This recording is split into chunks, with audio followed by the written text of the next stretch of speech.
اللهم اشر المعاني فيما تطيب وترضى اللهم اجل في اختيارنا ولا تشل الى ذلك اجلالنا يا ربنا يا خالق الاحوال كل بيننا وبين كل سالمين وجزل كل من نفسنا وجازم عنا جسانسنا اللهم فنا الجهل والجهل والجوع والهار والفقر اكفنا من البلايا ما ليس خيرك اللهم فرج عن امه سيدنا محمد صلى الله عليه وسلم اللهم فرج عن امه سيدنا محمد صلى الله عليه وسلم اللهم فرج عن امه سيدنا محمد صلى الله عليه وسلم امين يا رب العالمين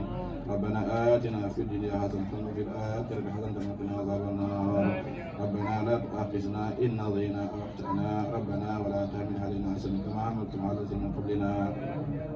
ربنا ولا تحملنا ما لا طاقة لنا به واعف عنا واغفر لنا وارحمنا أنت مولانا فانصرنا على القوم الكافرين ربنا لا تزغ قلوبنا بعد إذ هديتنا وهب لنا من لدنك رحمة إنك أنت الوهاب ربنا إننا سمعنا منادي ينادي الإيمان أن آمنوا بربكم فآمنا ربنا فاغفر لنا ذنوبنا واكفر عنا سيئاتنا وتوفنا مع الأبرار ربنا وآتنا ما وعدتنا على رسلك ولا تخزنا يوم القيامة إنك لا تخلف الميعاد ربنا إنك من تدخل النار فقد أخزيته ما زال من أنظار ربنا إننا سلمنا أنفسنا وإن لم تغفر لنا وترحمنا لنكونن من الخاسرين ربنا آتنا من لدنك رحمة وهيئ لنا من أمرنا رشدا ربنا هب لنا من أزواجنا وذرياتنا قرة أعين واجعلنا للمتقين إماما اللهم أقبل حينا وميتنا وكبيرنا وذكيرنا وذكرنا وانسانا وحرنا وعبدنا وحاضرنا وقائدنا وتعينا واسنا يا رب العالمين أعوذ بالله من الشيطان الرجيم بسم الله الرحمن الرحيم الحمد لله رب العالمين الرحمن الرحيم مالك يوم الدين إياك نعبد وإياك نستعين اهدنا الصراط المستقيم الصراط الذين أنعمت عليهم غير المغضوب عليهم ولا الضالين آمين اللهم صل على سيدنا محمد الفاتح لما أغلق والقاتم لما سبقنا صراط بالحق والهادي إلى صراطك المستقيم وعلى آله حق قدره ومقداره العظيم اللهم صل على سيدنا محمد الخاتم لما أغلق والقاتم لما سبقنا بالحق والهادي إلى صراطك المستقيم وعلى آله حق قدره ومقداره العظيم اللهم صل على محمد الفاتح لما أغلق والقاتم لما سبقنا ناصر الحق بالحق والهادي إلى صراطك المستقيم وعلى آله حق قدره ومقداره العظيم سبحان ربك رب العزة عما يصفون والسلام على المرسلين والحمد لله رب العالمين.